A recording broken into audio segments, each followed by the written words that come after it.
We're at the Carpet One convention in Denver. I'm with Brian Norman. Norman's Carpet One, Marion, Illinois. How you doing, Brian? I'm doing great.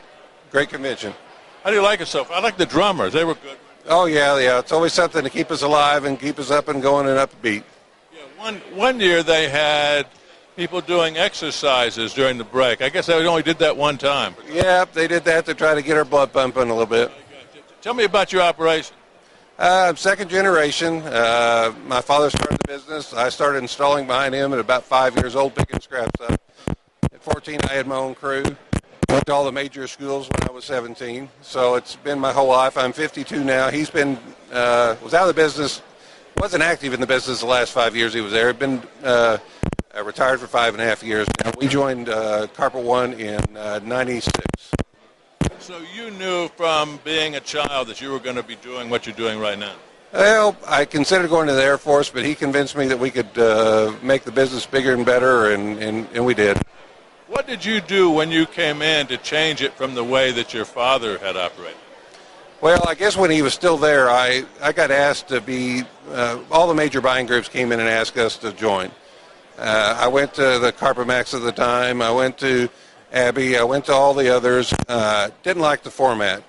When I went to the Carpet One format and looked at it, I went back with him super excited and said, this is the way we need to go. Best decision we ever made. Never looked back twice. It's a great opportunity, greatest organization there is. I ought to give him credit at the end of this. Yes. So overall, you've made a lot more money by virtue of being with Carpet One than if you'd have gone it alone. Oh, yes. It sets us aside. We buy as a group. The information that we gather as a group, just talking among each other, is a great thing also. We have our regional network groups that work together. We have other little cliques of group of people we just make friends with. And the wealth of knowledge of all their years of experience gives us little things that we'd never get anywhere else. The things you pick up from other retailers, are really things that you use and really help your business. Oh, yes, it's great. It's been my whole life. I'd learned a lot over the years, but not anywhere near as much as I've learned since we've been in Carpet One. Over the last, or say this year so far, what are the things that you concentrate on, worry about the most? Finding good help. The installer pool is still there. The economy seems to be loosening up a little bit and coming back. Housing's moving up. I think a lot of people are going to find that they don't have enough money in their bank accounts as far as stores when things boom out. We're conservative. We've tried to keep that up. But, I think as the economy goes, we just got to try to be prepared and get our staff up and running to move forward. You mentioned installers. How do you find good installers, and is that a major problem for you? Yeah, it's probably the biggest problem in the industry.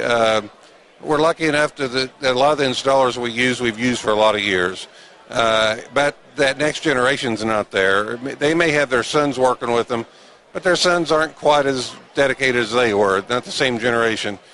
I don't know what's going to happen in the next 5-10 years. I don't see it getting any better unless we really start something, the mills start recommending, certifications or something. Something's got to be done. As an ex-installer, we've got to get the trade back to where people are proud of it. Now, what is it? Younger people don't want to get their hands dirty, or what do you suspect it is that doesn't bring them into? I mean, it's a fine trade. Are they that way with all trades, you think? I see it across the board. Other people complain about it also. They want to come in late and leave early to make up for it. They don't work the extra hours when you know that you have to have certain projects done. They don't seem to want to be dedicated to one trade and learn it.